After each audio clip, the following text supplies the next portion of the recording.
have made up my mind not to belong to any movement that cannot stand their ground and do what is right and win elections. Nigerians came out in millions to support the Obedient Movement and Labour Party.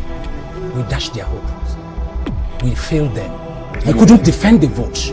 Common agent we couldn't raise. We couldn't pay the agent even though the because you have sat here and said exactly. that you believe that Peter Obi won the election in 2023. That is a past tense. No, it's not past tense. I'm asking. I said I believe the. Yes, you believe, I said you I said believe, you but we couldn't believed prove that. it. You couldn't prove it. Yeah, but you said you believed that. So that Charles, meant what do you expect for somebody who was a deputy campaign manager of a party that gave out? I gave my all. So basically, you lied all. then if you said that Peter Obi won, and now you're saying that he did. You don't believe he won. I'm trying to understand. No, you see, these are two separate things. Whether he win or I am telling you here that we went to court and we had no from EC agents because we had no agents. Yeah, but there's a place I'm going to. And I put my resources. There's a place I'm Hold going on, to. You have to listen to this, please. I put my resources. Call the top 12 campaign support organizations. Raise almost 300,000 support groups. Put my resources. Organize a training for the agents.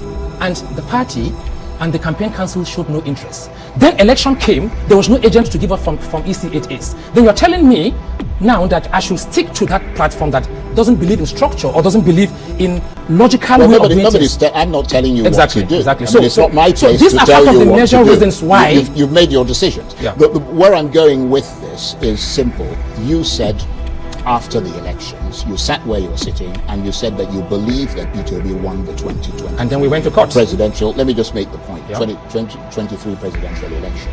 And the upshot of what you were saying is that he was essentially turfed out of that victory, conned out of that victory. And as the upshot of what you were saying is that the person who is in power at the moment was the architect of that turfing out of Peter. Whatever happened to that thing that you spoke so that you spoke about as a principled position that you had taken? That has all now disappeared. No, and principle has nothing to do with who won and who did not win the court. So this is a pragmatic decision on your part. No. You see, the court proved that. We, after the election, surprisingly, I was the only person who bought 2 cows and went to Unity Fountain here and mobilized 1,000 people. The same leadership of the Obedient Movement said we shouldn't protest. What did you do with the cows? Because we had to feed people to protest. Okay, yeah. I brought in sound and stage. Makes me hungry to think about the cows. Immediately. So if there was anybody who was even challenging, he said, no, don't protest, we'll go to court.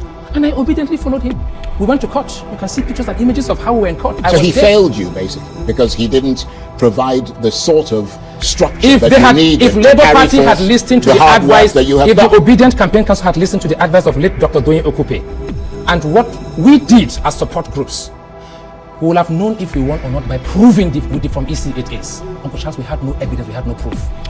And 1 year after that whole election, no evidence of putting that structure in place.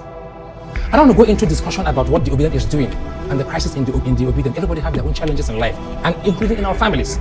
I'm just here to tell you that I have seen the light and I'm following the light.